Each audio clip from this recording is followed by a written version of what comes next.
between the physical plane, the mental plane, and the spiritual plane.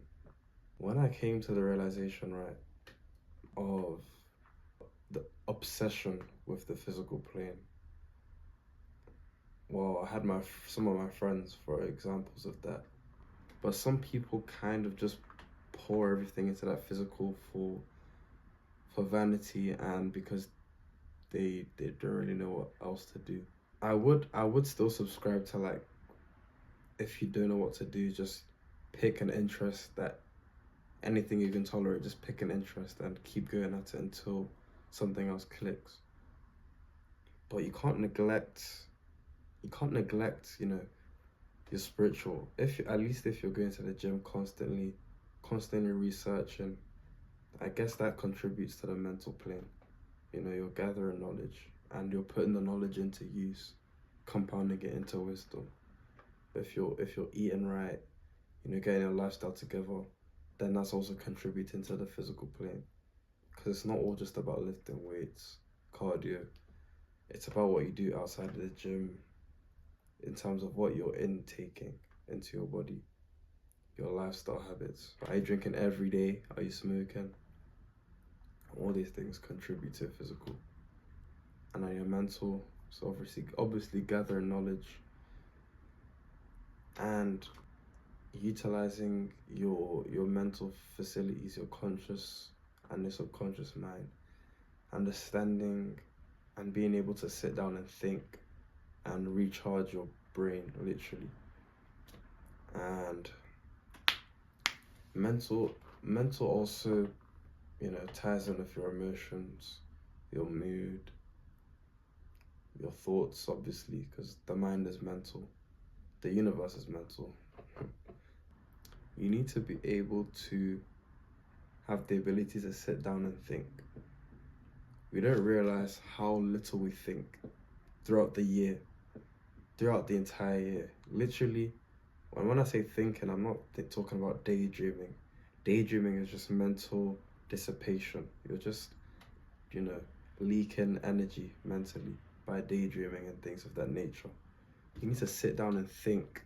Sit down and actually use your brain. It's going to feel uncomfortable.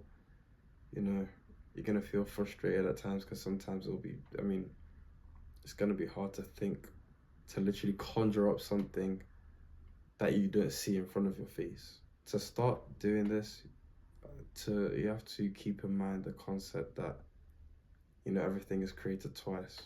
First in the mind, then physically, right? You need to sit down and think, because the average person thinks twice a year, whenever their back is against the wall, when they have no other choice but to think, but to change. Change comes from thinking, right? But we want to be comfortable. Even if we're suffering, we want to be comfortable in that suffering. We want to be comfortable in that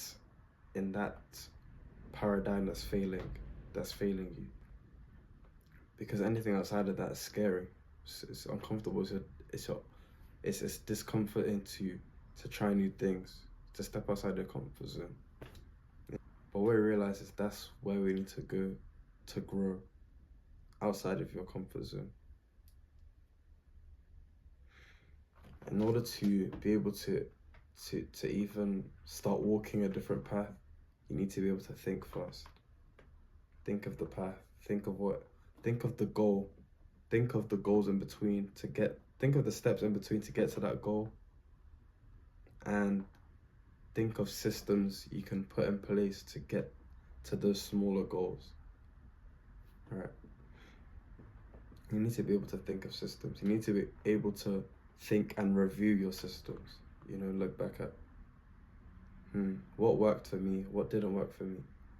What should I leave? What should I drop? What has been benefiting me that I can keep on developing on and building upon? Who is, contributing to my vision? Who is useful in my life? Who is dragging me down? Who is building on my ideas? Who is discouraging me constantly? Who is taking my energy?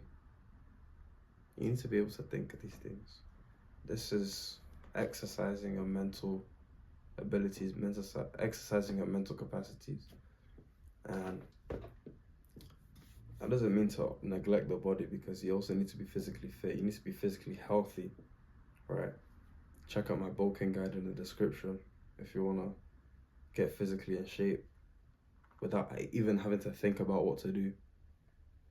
But you need to have a body that can even live long enough to realize your goal, to build your empire, you know.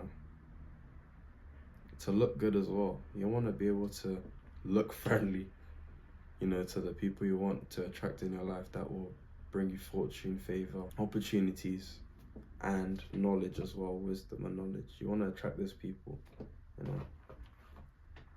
And then for the spiritual plane, right, that one is just connecting with God.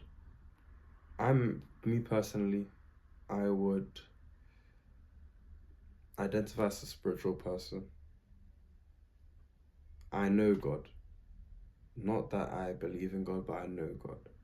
And I have an affinity for Christianity, so I'm more inclined to discern, decipher, extract wisdom, esoteric wisdom from the Bible, Christian teachings, doctrines. Mainly probably because I grew up as a Christian. I was raised in a Christian household, so, and it was working for me throughout my life. Obviously, it was working for me. And I've kind of grown out of the whole religion, dependency on religion. Now I'm dependent on God. When you start walking your own path, and whatever path you so choose, you'll see that things will start to get clearer and clearer. But just remember to think for yourself. Think for yourself and listen to your own intuition. Don't let people impose their will on you.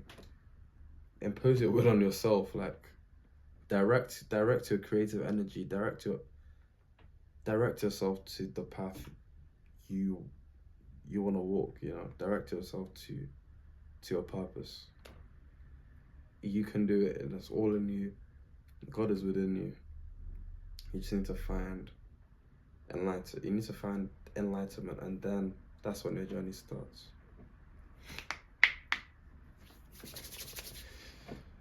Don't be stuck on one plane of existence. You know, you'll only be lost doing that. You'll only be lost. You'll still feel unfulfilled and satisfied. You won't be able to even understand. If you're not working on the mental, you won't be able to understand emotions and things of that nature. So you won't even be able to step into contentment. So if you made it this far, like and subscribe. Check out my description for any products, and I hope you guys have a good week. Stay blessed.